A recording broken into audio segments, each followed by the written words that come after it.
Assalamualaikum warahmatullahi wabarakatuh. Anak-anak Bapak kelas 11 khususnya, yang mana kita sekarang belajar kembali, yaitu pelajaran PKN dengan materi membangun kehidupan yang demokratis di Indonesia, lanjutan dari dinamika politik atau penerapan demokrasi Pancasila. Lalu minggu lalu kita bicara tentang periodisasi dari tahun 45, enak ya, dari tahun 45 ke tahun 49, enak ya, dari 49 ke 59, lalu ke 59 ke 65, begitu selanjutnya sampai tahun 98 awal reformasi.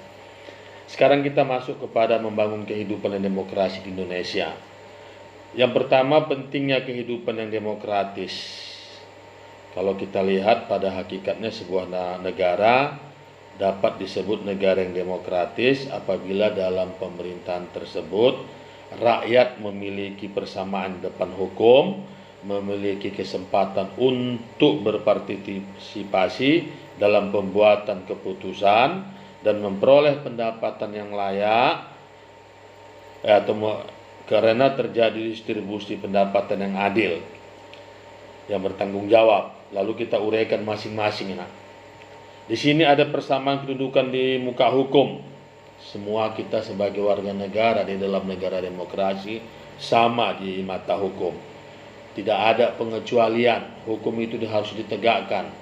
Siapa yang benar, siapa yang salah, itu hukumlah yang menentukan. Ya. Jangan kita mengatakan kalau yang orang kaya itu yang selalu kita lihat hukumnya lebih ringan, kita yang nggak ada apa-apa lebih berat. Tidak, mata hukum sama. Yang kedua, partisipasi dalam pembuatan keputusan. Rakyat juga diikutkan dalam hal membuat keputusan, yang mana pemerintah harus mendengar apa yang diinginkan oleh rakyat.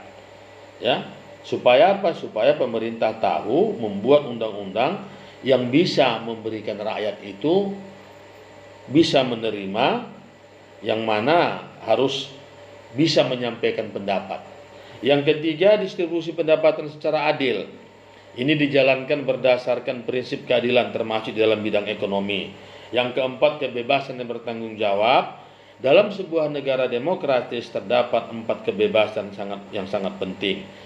Apa yang pertama? Kebebasan beragama. Siapa saja pun yang ingin memiliki agama, silakan. Yang penting jangan mengganggu agama yang lain.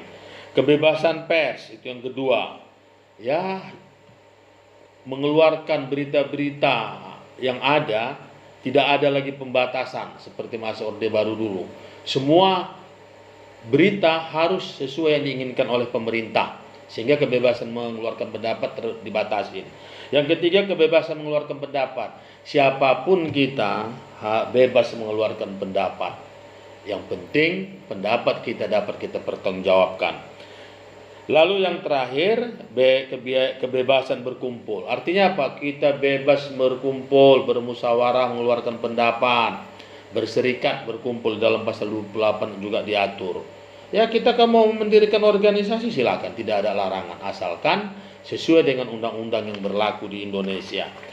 Lalu dalam hal ini lagi, ya, anak-anak Bapak yang punya buku bisa dilihat di halaman 66 dan 67, 68. Lalu di halaman 69 ada di situ perilaku yang mendukung tegaknya nilai-nilai demokrasi. Yang mana di sini untuk mewujudkan atau demokrasi tidak mungkin terwujud apabila tidak didukung oleh masyarakat. Pada dasarnya tumbuh budaya demokrasi disebabkan karena rakyat tidak senang dengan tindakan yang sewenang-wenang. Lalu di sini dilihat bagaimana menampilkan beberapa prinsip, ya, di bawah ini dalam kehidupan sehari-hari. Ada di situ ya. Membiasakan diri untuk berbuat sesuai dengan aturan main atau hukum yang berlaku, membiasakan diri untuk bertindak demokrasi dalam segala hal, membiasakan diri untuk menyelesaikan persoalan dengan musyawarah. Apapun namanya, mari kita selalu saling menghargai, menghormati agar negara kita, pemerintahan kita berjalan dengan baik. Utamakan musyawarah dan mufakat, karena ini prinsip daripada demokrasi. Sekian dan terima kasih. Assalamualaikum warahmatullahi wabarakatuh.